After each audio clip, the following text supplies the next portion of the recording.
Three, two. Hi guys, how's it going? It is I, the real Randy Chavez, coming at you today with Wendy Stibalis and Dashi. Everyone say hello to Dashi. So thank you for coming on today. It's been a little while. You started streaming again recently. I think you just had someone on that was at VCon, right? Yes, I had a host of that. She was a decon, a decon, and Yeah. she is also a streamer and a podcaster with NFT Catcher. Yeah. Mm-hmm. Okay, how was that? What did she say? What are some key points that you could tell us from that? Yeah, well, she was pretty much telling me her story about how she grew because she has like 30,000 followers on Twitter and how was like her journey. Yeah. And she said that she's an OG of NBA Top Shot. So okay. Yeah, so she was telling me the story, and I have had also other women in the space like Kaisaya, that is a gamer, or Lori, that is a photographer. So yeah. Okay, interesting. So there's a bunch of other projects that I kind of knew of, but I learned a little more about at VCon. One of them was Alien Friends, like Nomad Guitar had just brought up. What are some other projects outside of Ecomi that you've dabbled in that you are really bullish on? Well, Terra Virtua, of course. You have seen that I have been very supportive, and I'm also part of the community, and I'm also part of, I can say, kind of part of the team, because I'm the community manager of Terra Virtua, and also I'm community manager in another NFT project, but it's more about a gaming app in the UK. But pretty much my two loves is Ecomi and Terra Virtua. Those Nice. are so is Terra Virtua's their metaverse, is that going to be built on the Unity engine? Yeah, I think so. I'm not so sure, but I think so. And yes, they are gonna launch in the next, between July, August, the Metaverse. I have seen the sneak peeks, and yes, I'm very looking forward to it. And they do have also licenses, so that is good. That's amazing. So it's coming really soon, and you have does it look like how it would look like in like Roblox, or does it look like GTA 3, GTA 5? Is it like Red Dead Redemption? What do the graphics look like for theirs? No, they look like oh my god, how can I say that? Like the 3D model is not like pixel like in Roblox or. Okay, so it's not like Minecraft. It's like, it's more like clean 3D. I don't know if you have seen my Godzilla that I have that is in 3D. I have some videos of it, and it's just like 3D images, a little bit kind of like we have in Veve. Okay, cool. All right, so being really involved in Terra Virtua, what first attracted you to them, and why did you stay? Why did you stay? Continuing support. Why do you continue to talk good about them? The Metaverse. When I saw the Metaverse, and because they already have some licenses, and I already understood the importance of that, so it was like, okay, this is good, but what else? So when I saw the Metaverse that they're about to launch, and the sneak peeks and the videos about that, and also because they have been building the Metaverse since 2018, I think so. Okay. And they have like 150 developers working on the Metaverse. So because of that, I was like, okay, so this is not another NFT project that says that it's going to have like the Metaverse, but they haven't developed anything. So because of that, I said, let's do it. Let's dive into that. And the community is really amazing, actually. All right. So what are some of the favorite licenses that they have? They have Paramount, Legendary. They have also comics of Dynamite, like Sherlock Holmes, Red Sonja, Vampirella. They have another kind of niche. So do they have The Boys? Yes, they do. Oh, awesome! So have you seen that show? I haven't, but I do have the comics. It's so good. That is such a good show. Season 3 comes out next week. I think next Friday. So that's something that's really fun. Oh, DeLargo! I just saw DeLargo recently on your Instagram. What was that about? What did he present about? that was like a crypto conference that was made in Mexico, Hmm. and he just was one of the speakers, and he was just explaining about the importance of Veve and how this bring like new users into the Web3, and he did such a great job. He was so amazing. Actually, to be honest, I'm very critical, but his presentation was the best because it was not boring like at all, and it Okay. was very, very interesting. So big shout out to Delargo that he's doing like a really, really, really good job as ambassador of Veve. So out of everyone that you saw there, was there any, obviously you said he was the best, but was there any other people that presented about a project, said, oh, hey, that could be interesting? Or were they all just like kind of, Well, they do have good projects. I'm not gonna shit on them, but how can I say that? Uh, but I think like how can I say that? Like it was like a normal sentiment about the other project. Like okay, I have seen this before. Like it's not yeah. surprising. But the Largo was really, really good. Okay, cool. So on this title, I think I had mentioned, Ecomi, Veve, other projects, and some mistakes. I have made mistakes very recently. Um, I I'll go through it in like a video, or maybe I'll go like live later, whatever. Long story short, I tried to get cute. I got really lucky, got the ultra rare Vader on the drop, and I was like, oh, probably what's going to happen is what's going to happen as happened every time before. People sell up here, it's going to drop down here, and then it'll go upwards afterwards. I was like, oh, okay, let me sell it real quick. I'll buy it down when it comes down another couple hundred gems. That did not happen. It just shot up. and now if I want a Vader, I have to pay like $1,700, whatever. So what are some mistakes that you've made, and why have you made them? Like this morning for me, I just didn't think anything through. There was other stuff going on, but which we'll talk about at another point. But for the most part, I just didn't think it through, and the risk really wasn't worth the reward. But what are some mistakes that you've made, and why have you made them? I think one of them. Okay, that one is hard to think. I think one of my mistakes was buying like the like the secret rare Dragon Girl Gold. Mm-hmm. That everyone thought that it was going to be like very important, and I bought that one. And for like, well, luckily I sold like in 1,000 yens, but I bought it like in 1,500, so I sold it in loss to buy. I think was Steamboat Willie. Okay. If I can recall well. And yeah, so I kinda regret buying it because I could have invested in other things. But yeah, why did you sell the yeah. the Avengers? I was again, bunch of different reasons, and I get there's no excuses in this type of thing. I didn't think it through. I just thought like, oh, okay, this is probably gonna happen, so let me go and sell here. I'll buy down here because there's always a ton of paper hands. There's always a ton of everything, and it's not like I told you guys in that group chat and in like 7 other group chats, like, guys, all the whales are going to ham tomorrow. So like I knew that they were buying, but I was like, okay, so they're it's not going down too much. So the whales are buying right now while there's still 3,000 left to be delivered. And once the whales are done, once they've eaten their fill, then it'll come down a little bit and then it'll go back up. And then it just didn't happen. I was like, maybe I made a mistake. And then I'm doing something else, like a major thing, which we'll talk about at some point. And I was like, oh, maybe I made the wrong call. Again, if thinking about it now, was it worth it? For the extra 200 gems that I would have gotten, like, or 100 gems? No, not worth it at all. But it's a mistake. We all make them. Yeah. Yeah, I think you are still not financial advice on time to buy that one, because I had 2 Supermans, so I was trying to sell one of my Supermans to get the Darth Vader, but even if I sell right now, my Superman is not enough. So, yeah. But Randy is Darth Vader. I know.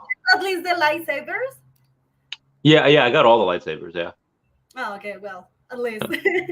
At least that, yeah. I don't know how the market reacted afterwards. It was a very busy day, but I imagine after Vader happened, the market probably ticked up a little bit. I imagine things kind of gone up. I do think that in the future, and this is why I really want Omi to NFT, is that the collectibles do have a brighter future short term than Omi. Obviously, long term, I'm very, very bullish on Omi. Long term, over anything else. What are some things that you think in this project, Ecomi, Veve, and Omi, that is going to come first? What will be best short term, mid term, and long term? Do you mean like in NFT? Sorry, can you repeat the question? I think. Yeah, sure. What are you most bullish on in the short term? Okay. Medium and long term, and then the opposite. What are you most bearish on, short, medium, and long term? In the NFTs? Mm-hmm. Short term.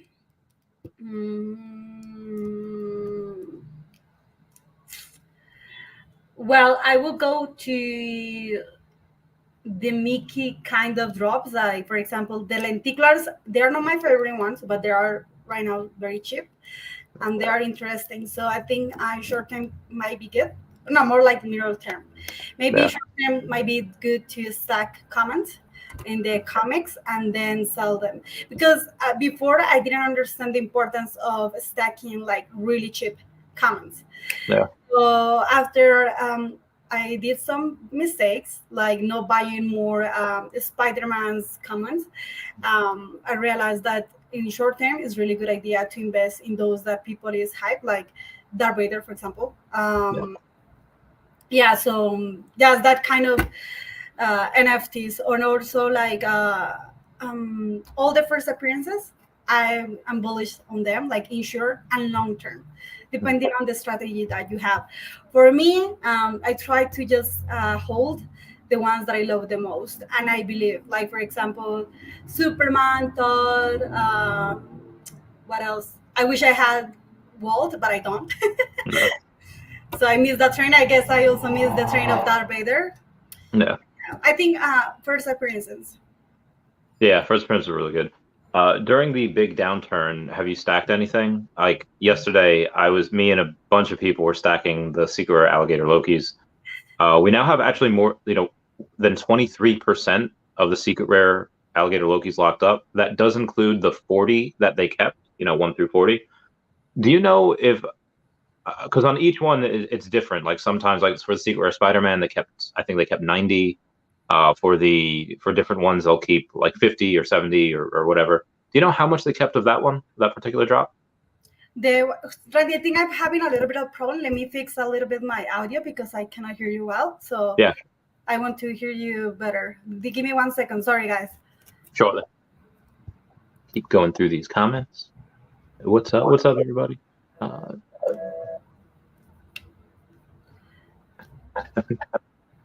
Let me know when we're good. Yeah. Can you? Okay, hold on. Can you hear me? Yeah, I can hear you fine. I don't know what's happening. Okay, I hope it works. Okay, can you repeat again? Yeah, sure.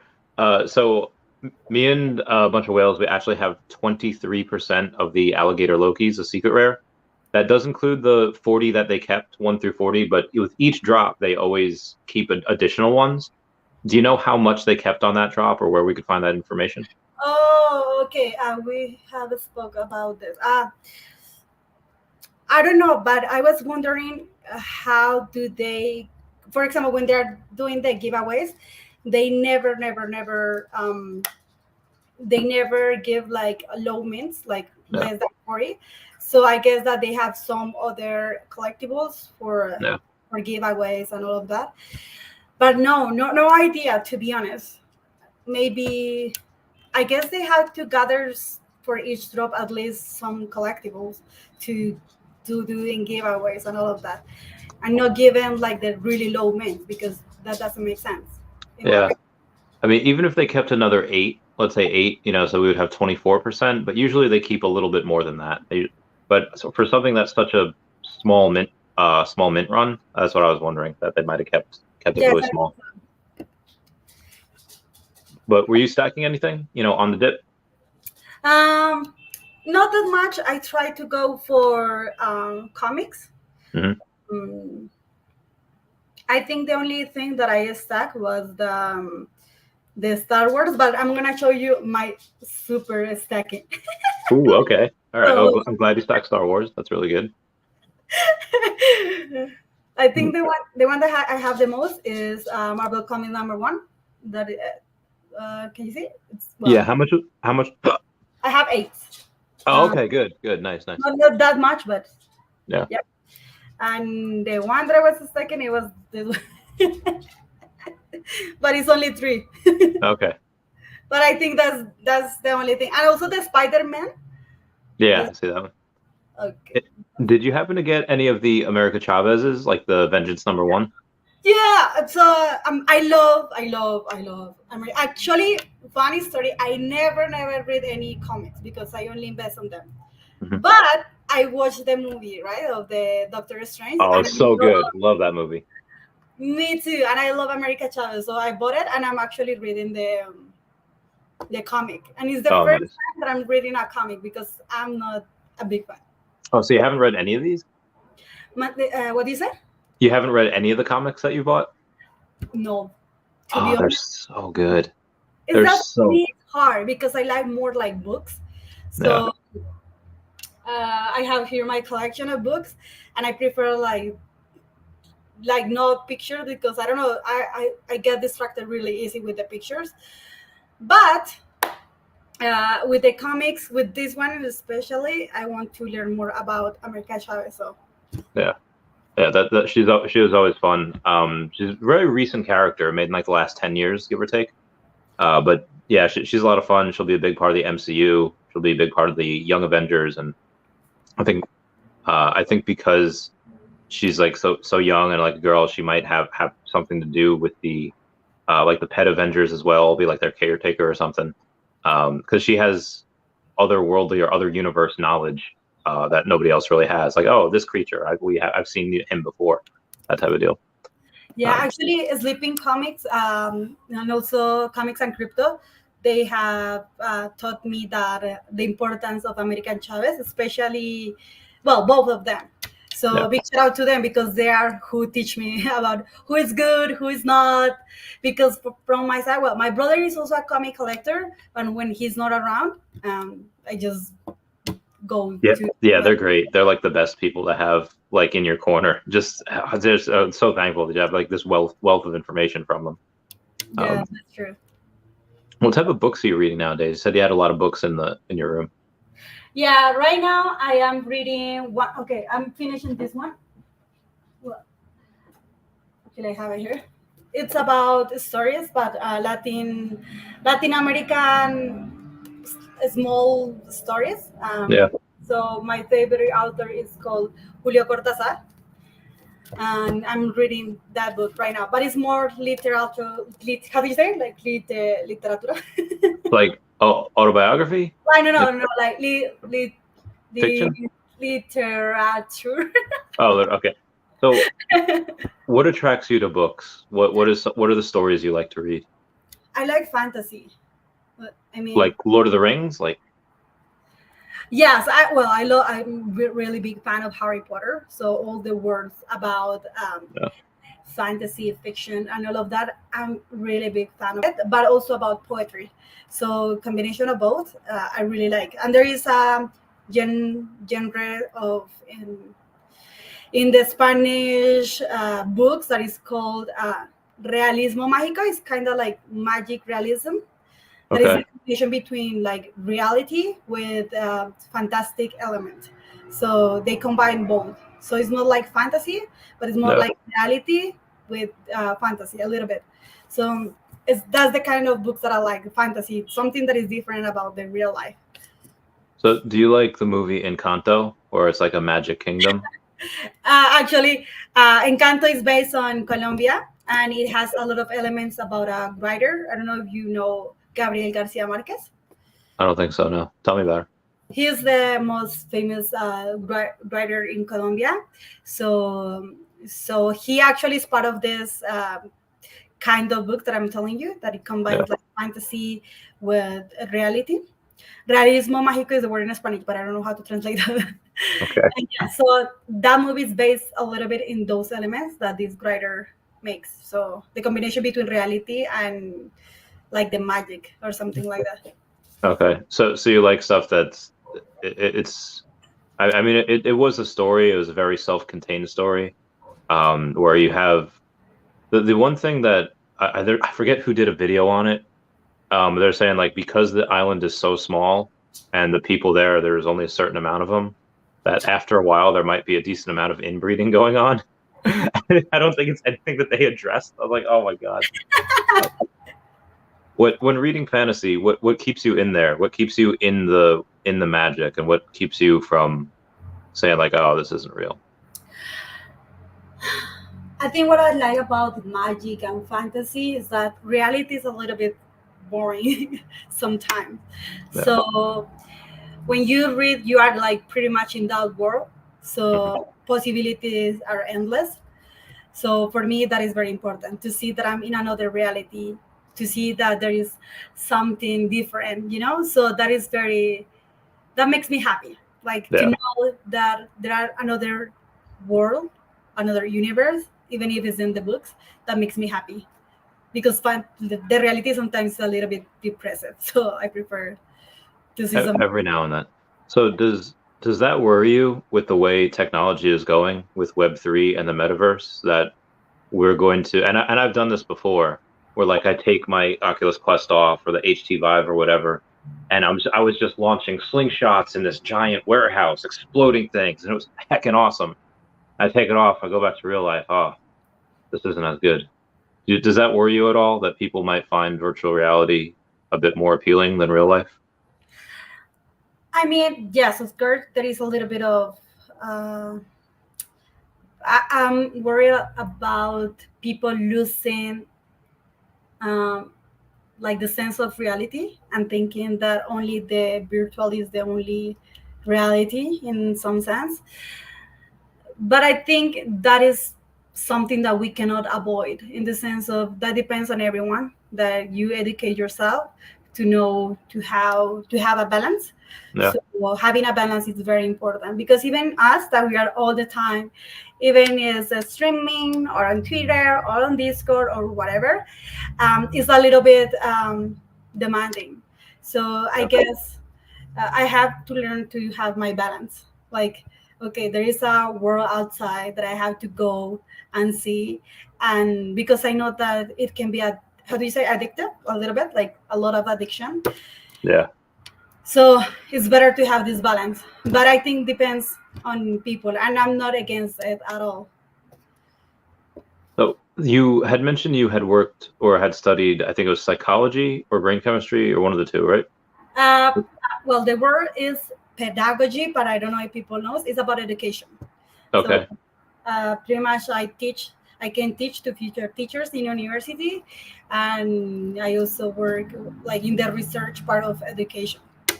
So yeah, kind of. So for most of the last, or most since humanity was alive, there was things were the same for people. Like every now and then you'd have maybe one new invention that would change a generation. It would change people for whatever, you had like the cotton gin, or you had certain types of farming, or you had like the automobile, and it would change slowly.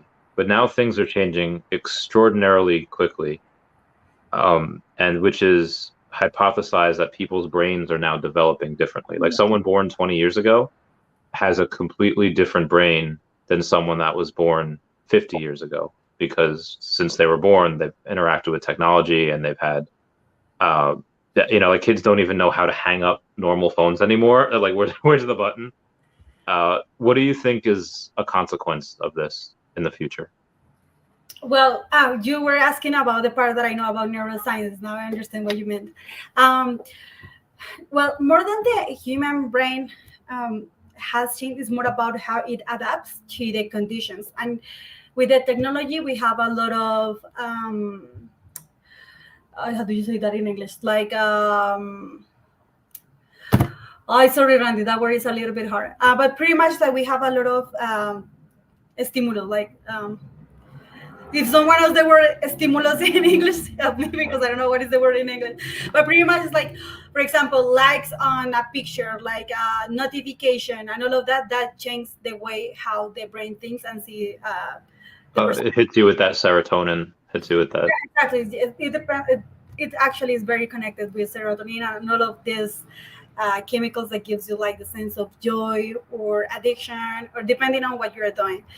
Yeah. So, yeah, so it the brain will change depending on the environment, and of course we have a lot of stimulus. I think is the word stimulus, like it's stimulus, pues. Yeah. I don't know the word. Sorry, but yeah, pretty much it's like we have a lot of, let's say, like there's things happening that are all the time affecting us, and it changed the way how you see. For example, we can see little kids having they have grown like with iPads, with tablets, with a lot of things that is gonna change the way how they see. That's why they are very like very easy for them to connect like in a computer or understanding TikTok and all of that because they grow in that environment. So yeah, the brain is start to adapt to Yeah. those I yes, thank even with even with adults that had, grown up in where I didn't have internet and, I didn't have a computer. Like eventually I did after I was younger, but even adults like Brock McBlockchain had posted before. He says, when you are so deep into NFTs, you start seeing available land in real life for less than 3 ETH, and you start getting ideas and you start getting thoughts. Oh, So yeah, it affects people everywhere in real life, and I'm really curious to see how it emerges.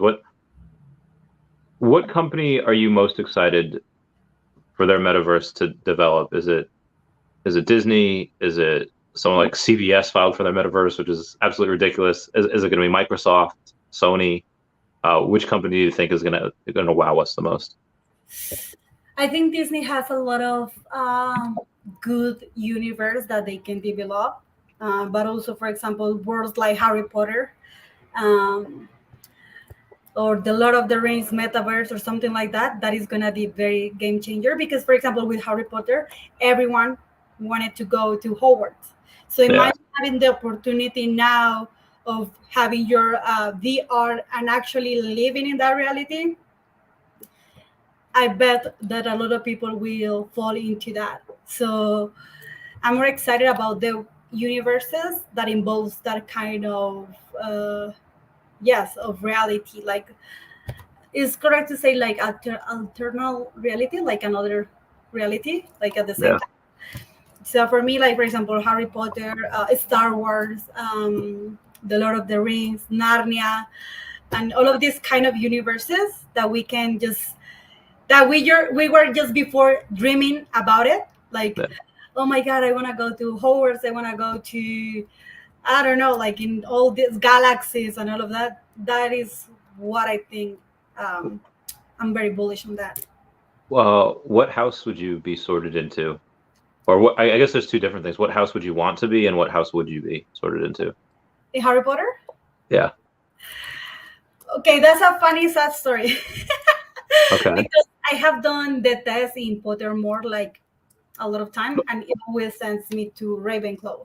But I'm Gryffindor in my heart. Okay. But yeah, I like more Gryffindor, but I'm always in Ravenclaw. Yeah, I think both are very good. There's nothing wrong with any of them. I also think that you could be not you, but like so there's one. So Slytherin gets a lot of hate, but I think that is because like people that go towards there tend to have the capacity for evil, and because like in the books, when you had the battle at Hogwarts, pretty much all of Slytherin was gone. Like they like weren't there at all. Like, there was maybe like one or two kids that are just like, okay, I'm not going to be an a-hole, and they were going to fight. But I think that if you get someone that is like chaotically good, like someone that maybe Deadpool is really more neutral, antihero is not really good, but he's just chaotic and you never know what he's planning. Like never let them know your next move. I think that if you get someone like that values like money and values like wealth and power, and let's say date someone just because like, now we're a power couple, and then you have that. Uh, it's like having a gray Jedi, someone that develops both powers from the light and the dark side. So I was always really curious with that, so like Slytherin or like Ravenclaw would have been, because I feel like Gryffindor I don't know. I feel like you don't have as much fun. I feel like you gotta always be on your best behavior, and you gotta always do like the right thing, which is great. I love that they have that. How dare you? How dare you guys? Don't listen to Randy. No, but I understand what you mean. But I mean, who has the most adventure was Harry, Hermione, and Ron, and they were in Gryffindor because they are brave. But I understand your point. Like Slytherin is very underestimated in the sense of you always think about Slytherin as being the house of the bad guys. But I don't know if you have read the book about the cursed child from Harry Potter. I actually didn't. I know it came out like 6 years ago or something, 7, whatever. But Well, one of the kids of Harry is he goes to Slytherin, and so you see, yeah, exactly, and he has like in my opinion, the book shows you like the other side of a Slytherin that is not like all the bad people in a Slytherin. Like for example, Snape was in a Slytherin, and at the end of the day, he was not the bad guy. So yeah, and yes, I understand, but I mean, those lines must have got really blurred for him because he was like a triple agent. Like you can't tell me that at some point, when he's ordered to do some bad things, that you don't get like a taste for it. You can't say like, oh, this feels good. Like there's a guy named Long Beach Griffey, who's like he's a comedian. He's a black comedian on like Instagram, and he made a video on how people, it was like so brilliant the way it was done, is like how people are just people. It doesn't matter what color. If you're put in a position of power, you'll probably like abuse it. So he does like this video where he goes back like 200 years or like 300 years into like the slavery days, and because he like has such this knowledge, like all like the white people around him like, oh, you have much knowledge, you're not like one of them. It's like, and at first he's like, oh, I'm gonna go here, I'm gonna free everyone, and it's like, no, I'm not one of them. And then he goes and he just like, he takes the belt, he's like, go on, whip one of them. He's like, so then he starts like whipping all the rest of it, and it's crazy. But it's I going back to Snape, can't say that he didn't get like his jollies off, like doing some bad things to like some people that like he didn't like. Because like whether it be students or whatever, like we've all seen those kids in like high school or middle school, or like you need to like get your crap rocked, and I feel like he definitely took pleasure in those types of things. Yeah. I do remember reading the book and not understanding that moment when it was revealed about that Snape was not the bad guy. Yeah. For me, it was very surprising because you grow up pretty much thinking that Snape is the bad person, and when he killed Dumbledore, it's like you are not that surprised, kinda. But then you see that you were wrong about him, and that he actually was a good person. So, but that teaches you a lot, well, in my opinion. And one of the lessons is not to judge someone just by their actions. Try to understand why the person is the way he or she is. And I really like Snape. After reading all the books, it's like, oh my God, Snape was a genius. Yeah. So we don't learn that Snape was still on the good side until book 7, right? Because book 6 ends and he kills him, and we think he's like a horrible guy for like years, right? Mm-hmm. Yes, at the end of the book is in the 7th book that we know about the story of Snape. Oh yeah. So we think he's like that is a major plot twist. That I wonder all the people that never read the books, that just saw the movies. I wonder what type, because they had to wait till the end of the 8th movie, right? Because they split book 7 up into 2 parts. So they had to wait like 4 years. They had to wait 2 years for the, part 1 and then part 2, right? Yeah. And sorry, do you mean the books? Do you have a cow next to you? What is that? Do you have a cow next to you? Like a moo, like a... No, it's the avenue. It's a what? No. It's the, like, I live over Avenue. Yeah. So, that was a car? That was a motorcycle. Oh, I thought that was like a creature. I thought that was like an emu, like run for your life. Randy, do you think that I live in the fields or something? I don't know. I've never been where you are. Look, I don't know if you can see like my. Oh, I think I see Jeeps or something with big tires. Should... Oh, whoa. That is the city. Oh, that's cool. Oh my god. Yeah, I didn't know 100% where you were. I mean, I know there's a club relatively close to you. I saw that on your Instagram. There was a TikTok I saw recently that says if you ever get invited to like a Spanish, like Mexican or Colombian party, like you're gonna be dancing like two full shifts. You're gonna be dancing for like 16 hours. There's gonna be kids sleeping under coats, and just don't worry if somebody looks at you with just silver teeth, you're about to get shanked, so you should run. But there's just so many. When you guys party, like how long does the club open for? A lot of times in the U.S., at least nowadays, they kind of close at like 1 or 2. Back in the day, they used to close at like 6. You know. That is too early. For example, I went to a party on Friday, and it ended like 5 a.m. Mm-hmm. Oh my god.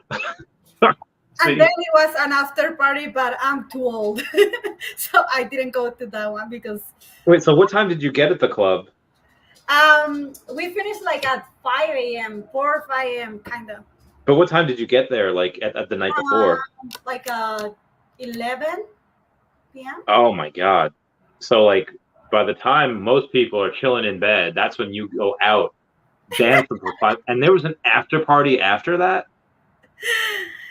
Yes, there was an after party after that. However, I didn't go. I'm too old. I'm an old lady. I need to sleep, and that's when I missed the drop. Wow. And you said you just turned like 31 recently, right? Yes, I'm 31.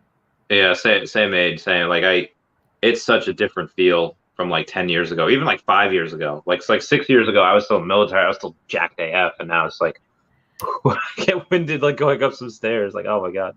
A funny story is that I start to go to parties and all of that thing since last year or the year after, the 2021. Mm-hmm. But before I was not very like actually when I went to the university, I never went to a party. Never. Wow. Never. Well, so why now? Is it like, hey, I have seen how life can be cut short and I need to live life to my fullest? Or is it like time to find a husband and I need to be on the prowl? Or is it something completely different? No, I think I'm going to die alone. But I think I realized that I needed to know more about the world. I couldn't be all the time in my studio or in the library, like, because I did that pretty much my whole life. So after I read like an interview from a writer that I like, she regrets about not having more experience in her life. So I was saying like I have to live a little bit more, like with balance again, balance. And so that's what I started to go out more and to know more. Because I come from a Christian background, so it was, and I was working at church, so I didn't also have a time to go to Paris and all of that either. So so my point of view changed, and to have fun is you can do both. So what is the outside of Chris Evans or that comment you left when I was interviewing David Yu about like, hey, can we get Dan on here afterwards? So I remember I highlighted the comment and you put in the group chat, Randy's calling me out. Oh god. So I immediately like click off of that. It's like, oh god, maybe she didn't want me to. So outside of those two amazing people, what is love to you? What is what? What is love to you? How do you define it? Wow, that's a deep question. I mean, love in what sense? Like in a couple, in a friendship, in family? I mean, I guess that could be taken on many different levels. Like there's a guy named Bo Burnham that made a song about that. Like Love is getting real comfortable and peeing in the pool. Love is real life prawn, minus all the things that make prawn cool. Like there's people that say it's like an unfunny version of Everybody Loves Raymond, but some people also think that like, hey, these things that I used to hate shopping, I used to hate going out, and now you love that. You love doing those things, you don't mind doing those things because you're with the person that you love, and that makes everything tolerable. So I guess pick whichever one you want, and then just try to define it from there. Well, I think if we can say love like in general, that can apply to every different aspect. I would say that love is freedom, in the sense of I can choose to be myself without faking it before someone. Either it's a friend, a boyfriend, a girlfriend, a wife or husband or whatever. I think that is love, being able to be yourself and care about the other in freedom without any attachment. Okay. That's, I mean, That is a different one. There is a quote by Vision from the MCU that says, something isn't beautiful just because it lasts. Meaning that, like beauty is not in something everlasting. Beauty is something that could take your breath away in the moment. Was there anything that you thought was ever so beautiful it took your breath away, and that you thought like, wow, I'm happy to be here when this is here? oh, that is very beautiful. I think I heard that before in the movie. Yeah, it was Age of Ultron. Yeah, I think love is, I think in my opinion, and love is also being able to respect the freedom of the other one. Like meaning, and even caring about that person, meaning I can love you, but it doesn't mean that I have to be with you all the time. I can be close to you and help you to be you if you need it. But yeah, I think that is love for me, like helping other to be themselves.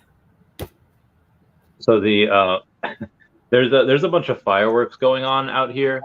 I don't have it, or I don't think I do, but there's something called ghetto ear, and ghetto ear is like being able to like automatically tell the difference between like a car backfiring, a gunshot, or like fireworks. Do you have that? Like, do you have ghetto ear and you could automatically tell the difference, or is it like, can't tell? Because I can't tell. Like, do you mean that if there is like a shot fires or when Yeah, can you tell the difference between like a car backfiring or like a gunshot and like fireworks, or do you have to like look and see before you? I do, because not because of Mexico City, but because I live in a small city called Tepic, and in that city, when I moved to that place, there was narcos. So Oh, yes, so they were shooting in the city a lot. damn. I learned to how do you say, like, to understand Differentiate. when is a gunshot and when Yeah. is fireworks. Because of that, actually, one time I was at home and in the corner of my house there was a shooting.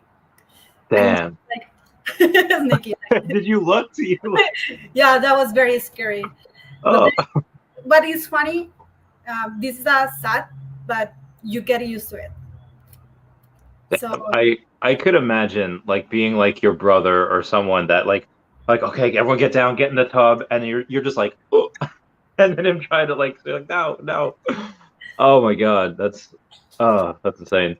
I watched a TikTok recently about how Pablo Escobar, like from his like cartel business, was making like over $400 million every single week, and I was like, what on God's green earth? Like that type of money is insane.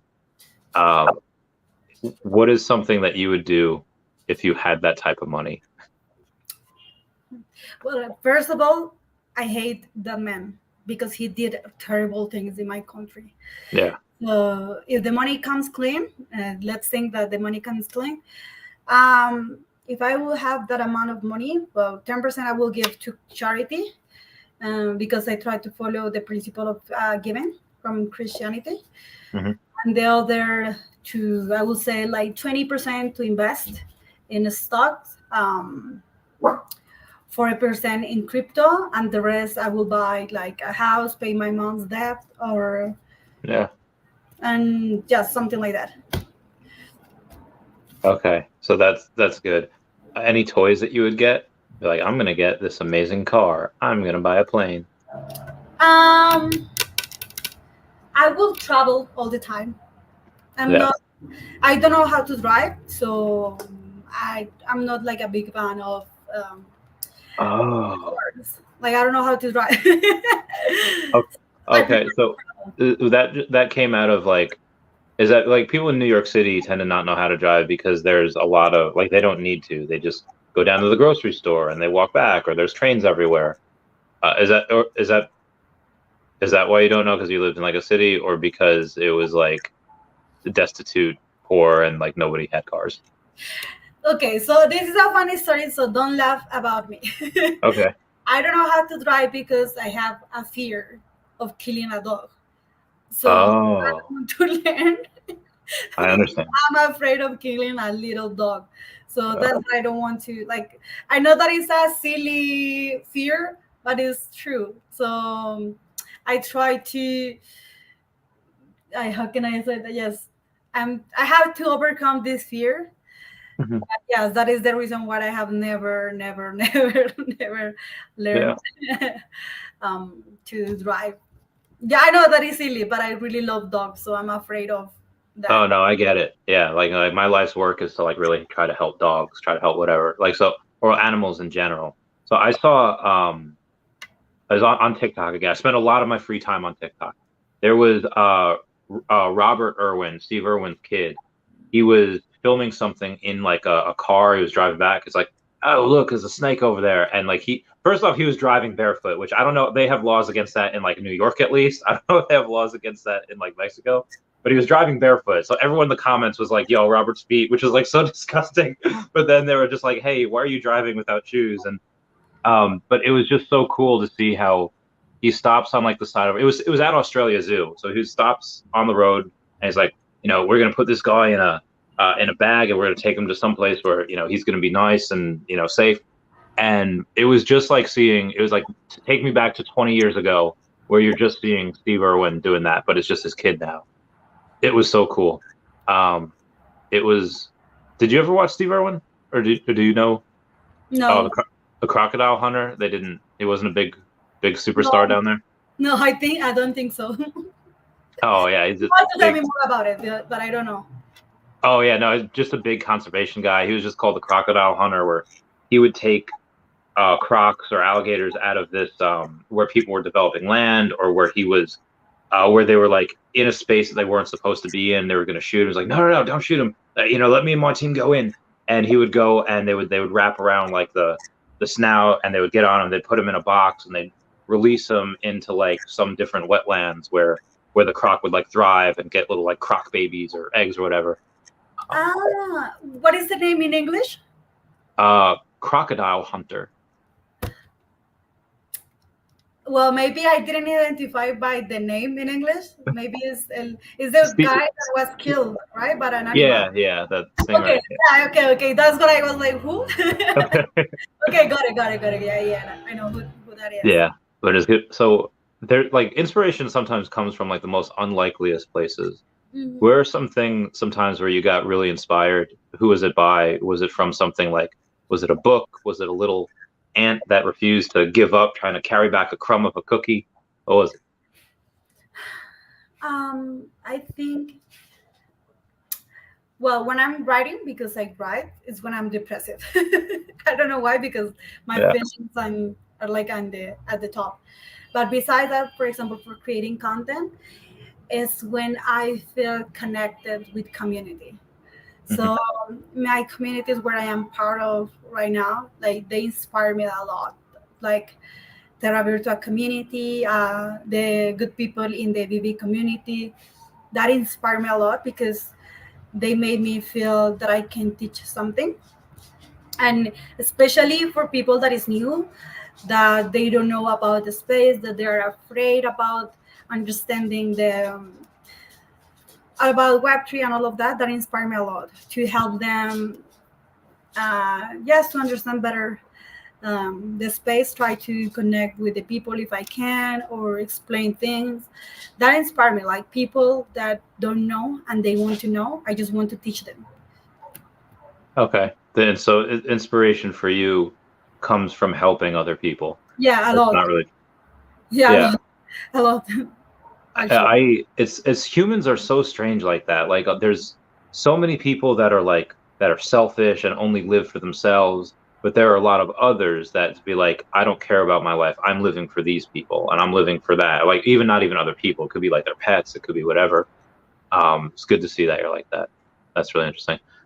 Diego says, when Mexican party? At what price point does Omi have to hit for us to have a Mexican party? Well, like a good Latina, we don't need any prize. We just do party because we want to. Forget it's Tuesday. That's March. So if you guys want to come to Mexico, let me know. I will take you guys to some place to just dance, guys. We don't need a price of Obi. But I know that some of you are waiting for that. I think with Veve Viral, we are gonna plan a Puerto Vallarta party if it hits how do you say, like 2-0? Yes. 20 cents. Yeah. Oh, 20. 20. 20. ¿Mande? Digo, what? 20 o dos? No, 0.2. Oh, so 2 cents. Dos. All right. Dos cents. Okay, gotcha. I understand. Oh, God, hiccups. I understand 100%. Wow, people are. I probably lost so many subscribers today. Yeah, right. Like, I mean, you are so inspired. What happened? How dare you? Yeah, I fudged out. Like, again, I just didn't think it all the way through. Part of me is just like, okay, I need a distraction. What can I do? Okay, I can sell this and I can, get it back cheaper. And then, blah, blah, blah, blah. And then I didn't think it through. Didn't think it all the way through. Nomad. So I had this the other day with I think it was Veve Fox. And as like people, like there was 1 or 2 people that like asked for her hand in marriage, like while I was like interviewing her. Has anyone ever asked you to marry them? Like, do you mean like in real life or people in the internet? Both. I'm very curious to hear both stories. Well, I was engaged. I was about to get married on 2020 before the pandemic, but I broke up with him. Yeah, but people have sent me that kind of messages, but no, sorry guys, I'm committed.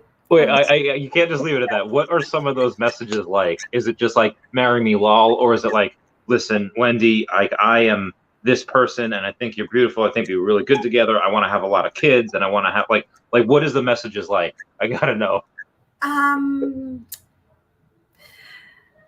I mean, I have received a lot, so I'm thinking, what are the most common? I try to not pay attention that much to that kind of messages because I don't know. For me, it's not that I don't feel comfortable with that kind of messages. It's like, I would frame them. They'd be all over my house. I'd be like, oh, here's this proposal. Here's that proposal. I mean, it's like, you don't know. Like, I'm in my personal life, in that sense, I'm very private. So, yeah. Gotcha. Okay. Yeah. So there's 2 ways to approach this. You take one way, I take the other. But again, that doesn't happen to me on the regular. I think that happened to me once or twice. Once in like the military, it's like to get out of the dorms. It's like, nah, I'm already out. Disregard. Oh man, this so many people hate it. Yeah, we got a lot of cool peeps in here. So moving on past some of that, people were talking about what we talked about Veve NFTs before and what you were stacking. What in this downturn, this bear market, are you stacking any crypto, or did you try to catch the falling knife of like Terra Luna, or are you just, hey, ETH is really good right now? What are you buying? I have bought Ethereum more than Bitcoin. Well, Ethereum, Bitcoin, and then TBK and OBI in that order. Okay. But I gambled a little bit with Luna, but I lost it. So, but it was not that much, so that's fine. Like No. I was not that worried. Do you I know know. anyone that made money with Luna?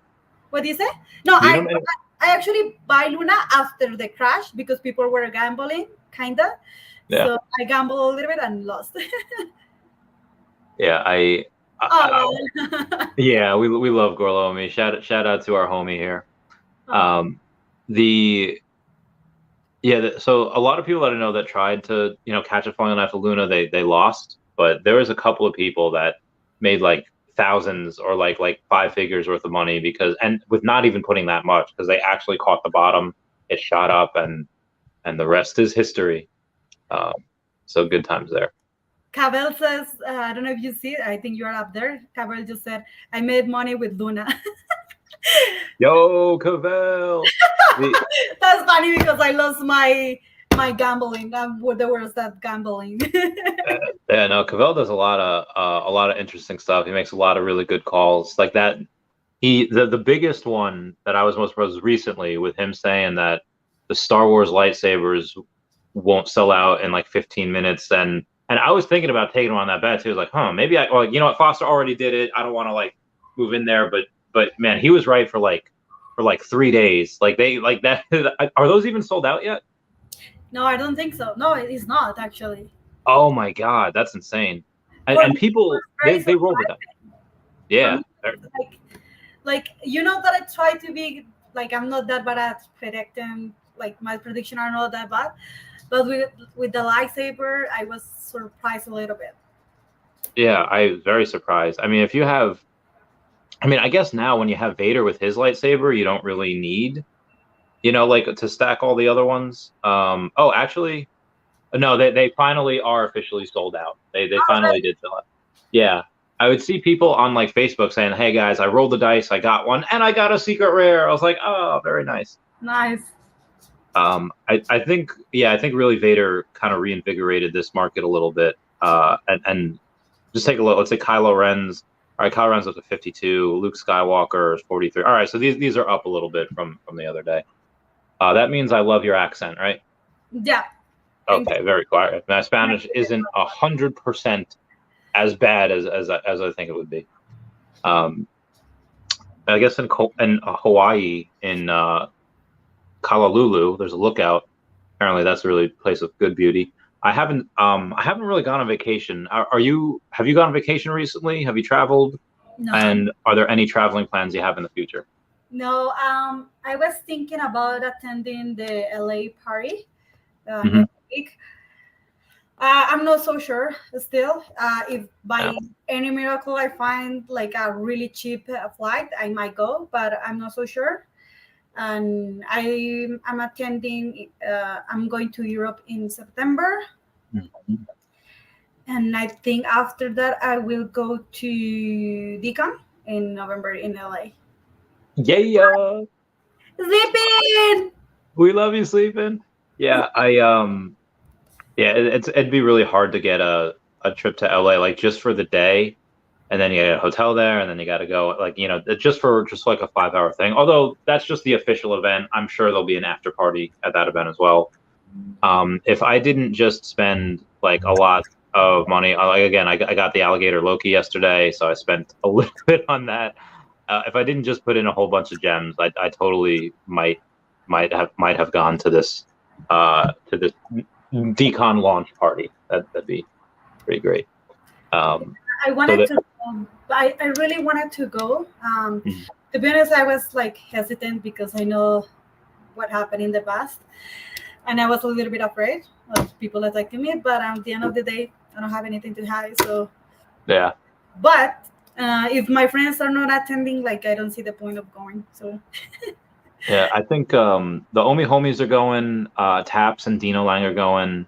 The team is going, but yeah, I'll definitely be there for decon in November. So that'll be good. Where are you going in Europe again? I'm going to France to see my cousin. France is great. Chavez said something that is true. It's just hard to wrap your head around how much this community doesn't value things. I agree. Wait, what? Like, seeing the value of the Darth Vader today, like, dude, what are you doing? You're repeating the story with the Spider-Man. No. Yeah. Like the same story. Do you remember that the Spider-Man's common were like $30 and it was under retail? Yeah, and then it went up to like 1,000, which was nuts. Let's And see. then I don't know what it's at now. Still probably a couple hundred by now, you know?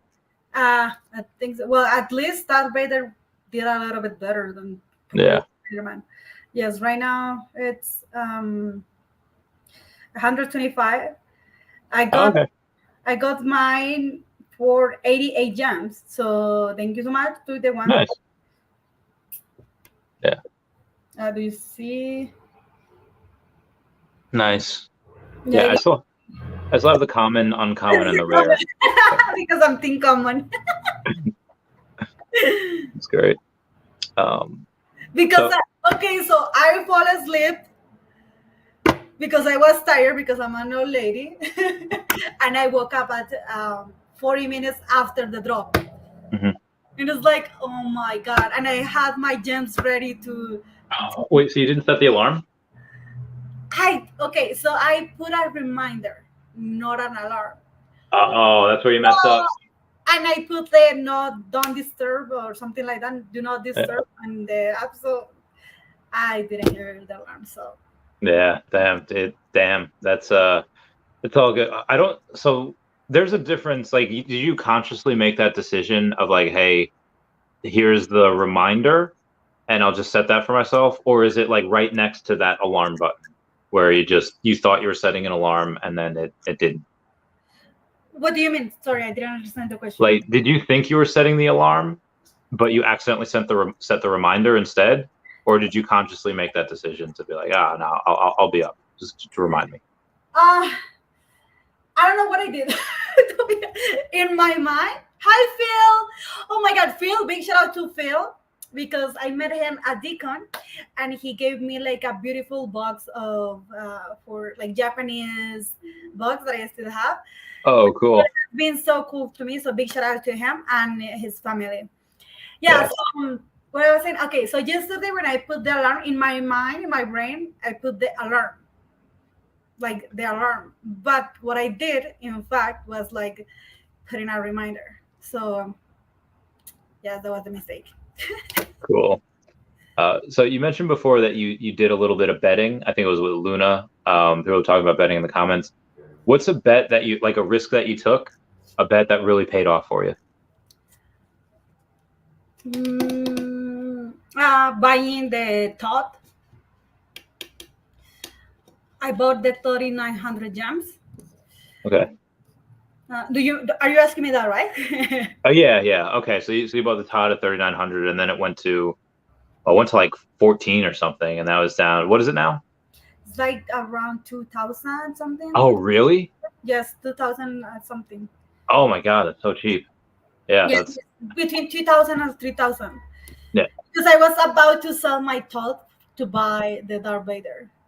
Oh, okay. It's like this to do that, but yeah, no, I mean, at that point you are just trading one Grail for the other. I don't know if I would have done that. I mean, they're both great. They're both really, they're both Grails. I forgot what I was gonna say. I forgot. Did you ever? So how many have you sold? Like, of the NFTs, what have you sold? Did you sell them at the top? Which ones did you make the most on? This is a sad story because I didn't sell in January. Like, well, for me, it still was like I didn't have a plan. I tried to not sell unless that I have a plan. So in January, like, even though that I knew that it was like a peak and it was a little bit of bubble, yeah, I didn't sell because for me it was like I don't have a plan for this, so I'm not gonna sell. But even right now, the only things that I'm selling is like my duplicates for important drops, like this one. I only needed like 30 gems because I bought the lightsabers and I don't know, yes, the 2 lightsabers, so I needed a little bit more of gems. So I sold like, I think it was a blossom or something, because I had a plan to buy the Darth Vader. So for me, like, I don't sell unless I have a plan. But yes, I kind of regret that I didn't sell in the high because I could have buy more. But I feel you. So I was advising these whales over the last couple of days, and they got one yesterday got a Secret Rare Spider-Man, got a Riso, got a Todd, and got a Walt. I was like, oh yeah. So and that was just one of them. And oh yeah, so there's a bunch of people. Like again, I don't know how I get this lucky. But I had a buddy of mine that had spent some good doll hairs, spent their hard-earned money today, and he got the entire order, 66 of the common, uncommon, and ultra rare. Oh yeah, I saw that. Yeah, so this was like, that was one of the coolest things. Like, so this person also happens to have a bunch of really good Pixar sets, and one of the Pixar sets was I think it's number 113 that they have, like a complete set. They were all mint number 113, and I think he said that he had declined a $15,000 offer for that Pixar collection, and I was like, what? It wasn't just that set, but it was that set along with some others. Yeah, so there's a lot of whales that are buying a lot of stuff. Have you advised any whales recently on what to buy and what not to buy? That if I know? Yeah, that have asked you, like, hey, Wendy, like, you're being in the space, like, are you advisors at any of them? No, like I have taken a little bit of distance, like the last month.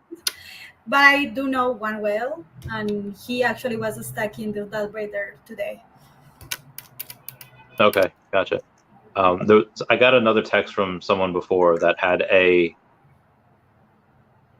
almost 1,000. He's got over 900 collectibles now, about 80 comics, and has slightly over 208 million Omi. So it has about 200 million. Yeah. So there's, and that whale knows the whale that I was just talking about before that had bought that Secret Rare Spidey and all that. So whales are in. Whales are buying this for the long term.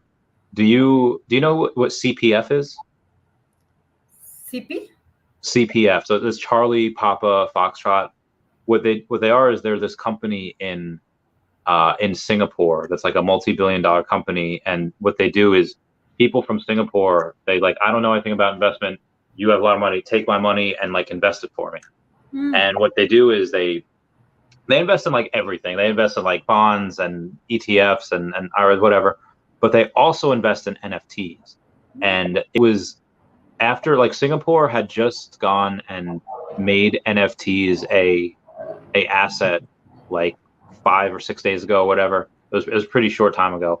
And like as soon as they did that, like 2 days later, they were started putting out ads on Instagram saying like, hey, so I think that at some point you have these large retirement companies, these large conglomerates that are going to go and they're going to start buying a lot of NFTs, and which ones are the best ones? I think a lot of them happen to be with Veve. Obviously, there's other stuff. You know, you have Terra Virtua, you have the hero cards, you have the back cows, you have other stuff. But yeah, it's very exciting to know that. What's your most prized NFT? Like in terms of money, or in terms of like that I like, just even if I guess emotionally, like, was anyone ever gifted to you? Was there anyone that you took a big risk on it, like the Todd, and like, hey, that took a lot of guts and it paid off, so I'm not gonna sell, or something like that? I really like my Steamboat Willie. Mm-hmm.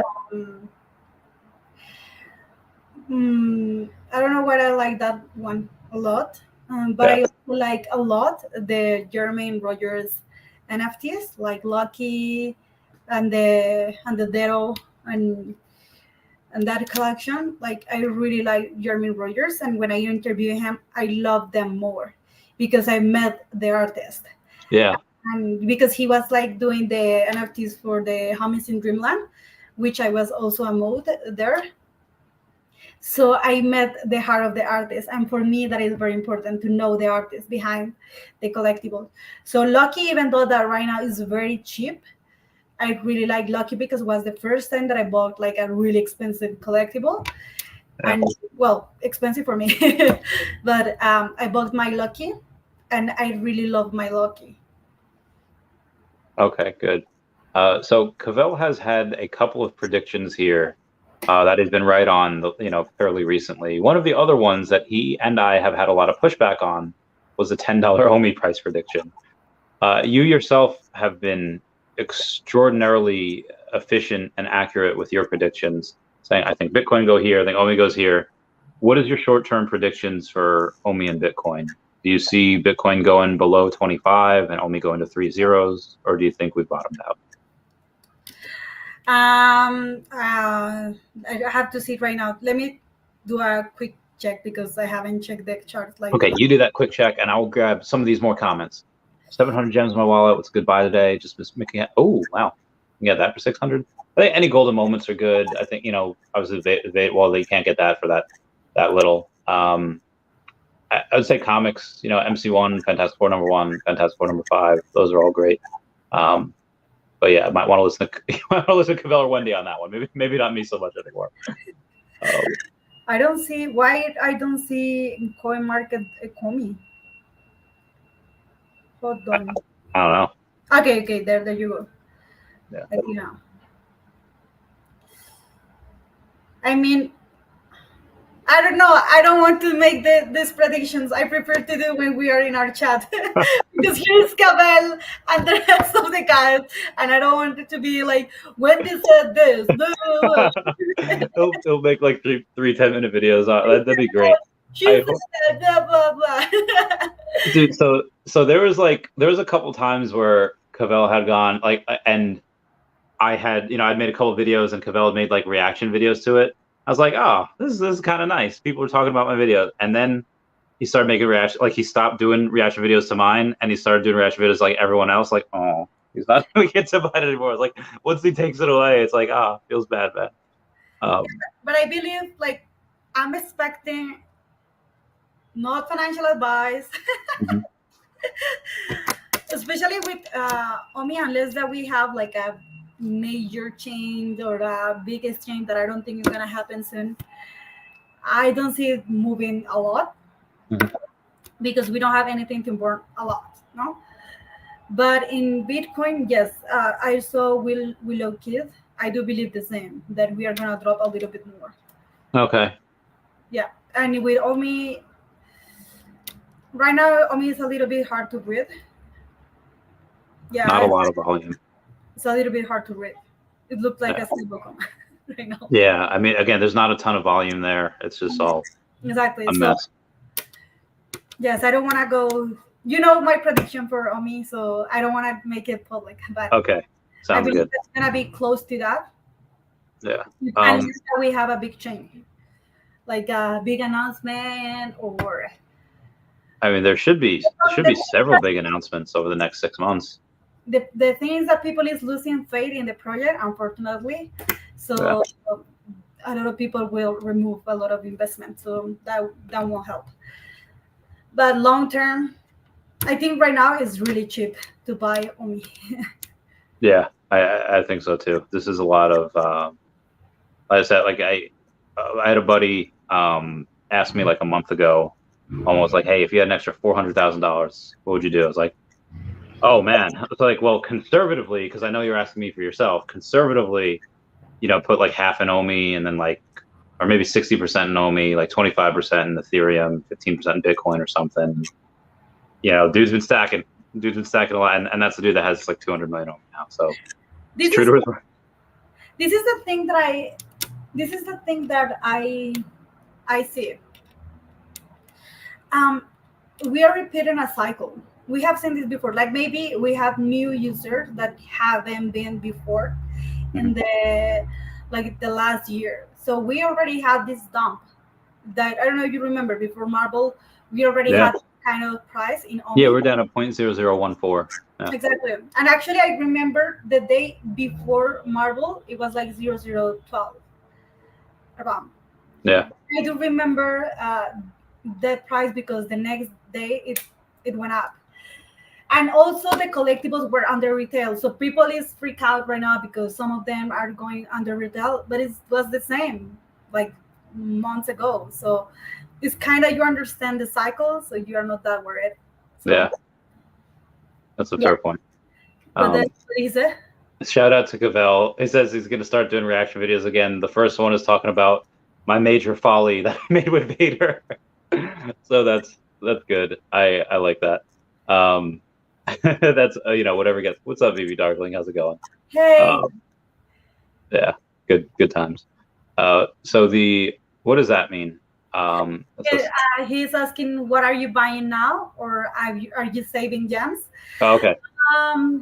I have been buying, like I was saying about some comics, and if I can sell my Superman, I might buy a little bit more of the comics of Darth Vader. Yeah. And yes, and maybe another Star Wars comics or Marvel comics #1. Okay, yeah, those are good. Those are fun. So you said you watched Doctor Strange 2. Are you caught up with the MCU as a whole? What do you say? You said you saw Doctor Strange 2. Are you caught up with all of the Marvel movies as a whole, or are you just kind of pick and choose which ones? Well, I have a problem that I forget. There is too many stories that I don't remember all of them.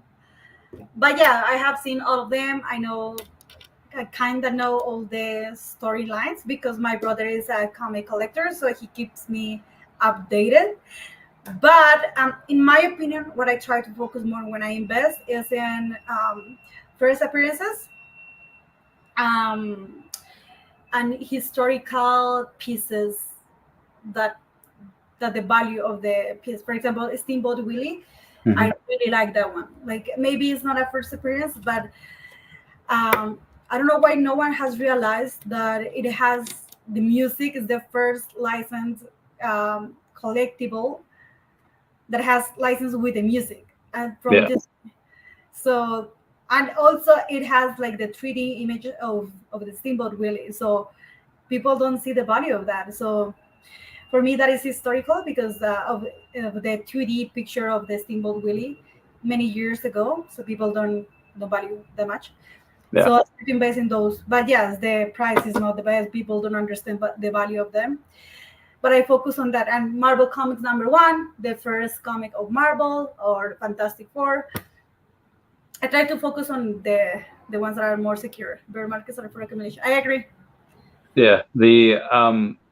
So what I think that Marvel's doing right now is you don't have to see every movie.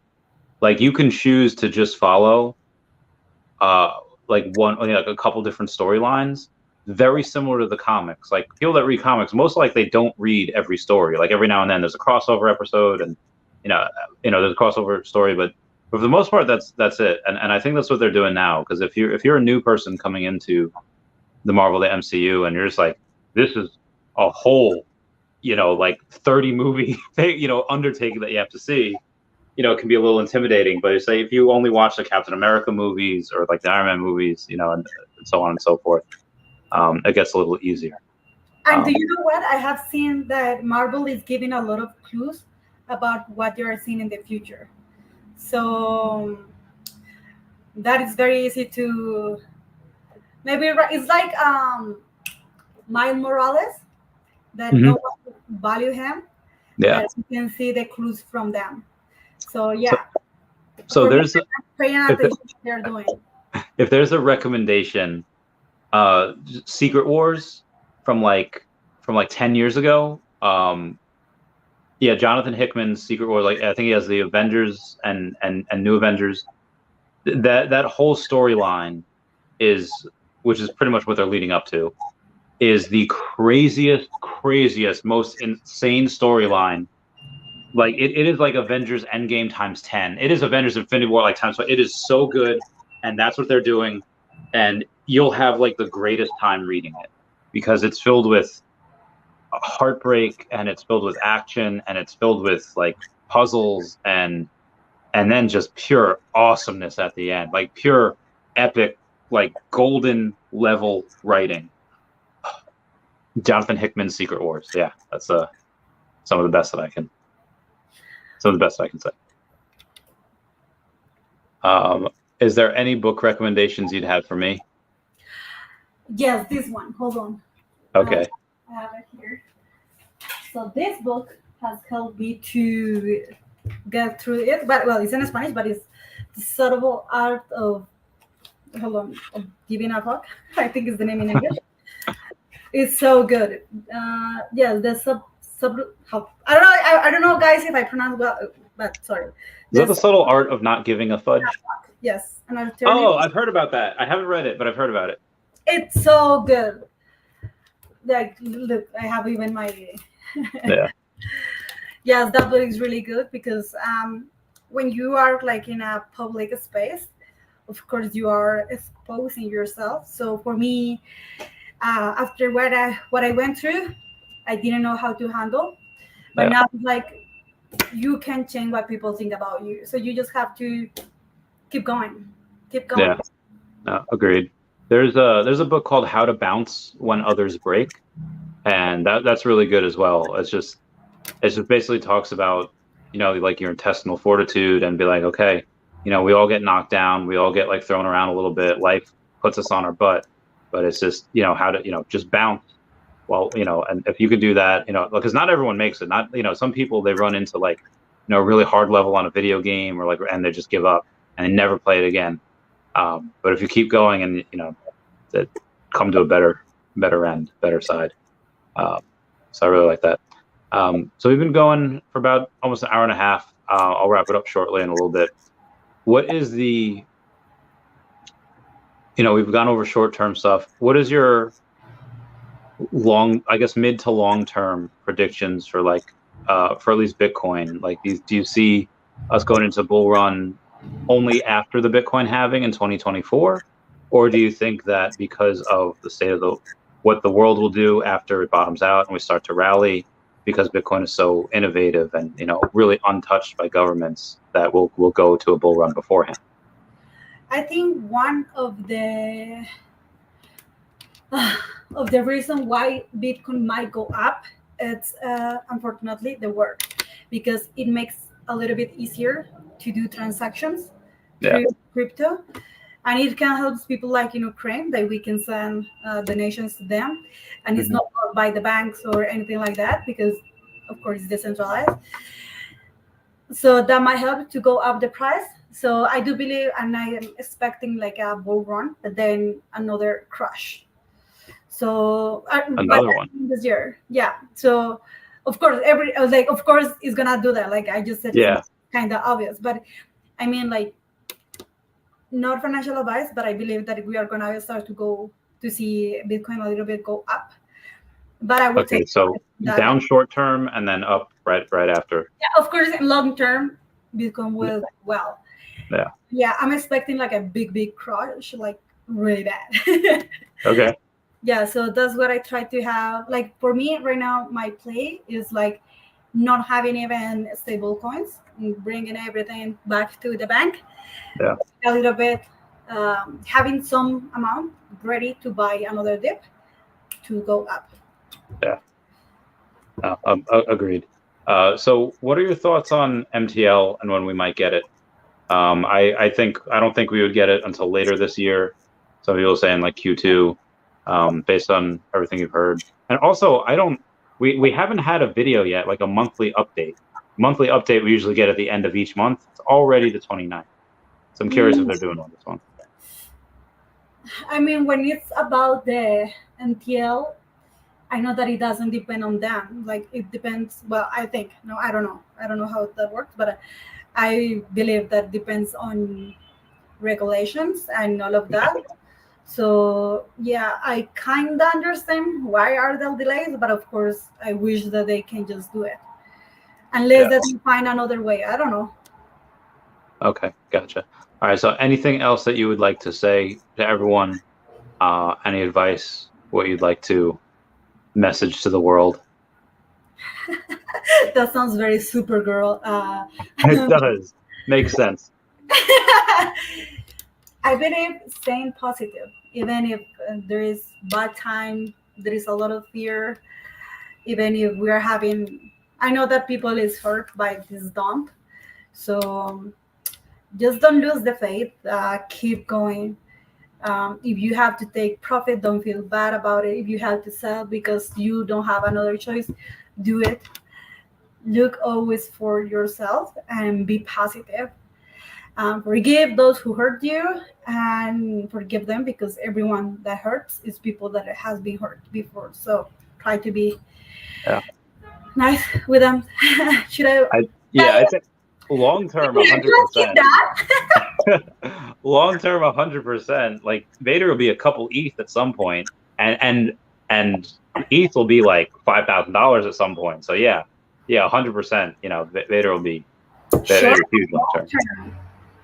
Oh, short term, I don't. Like he's asking that. Oh, I don't know if he was saying short. I would say long term, 100%. The Chavez.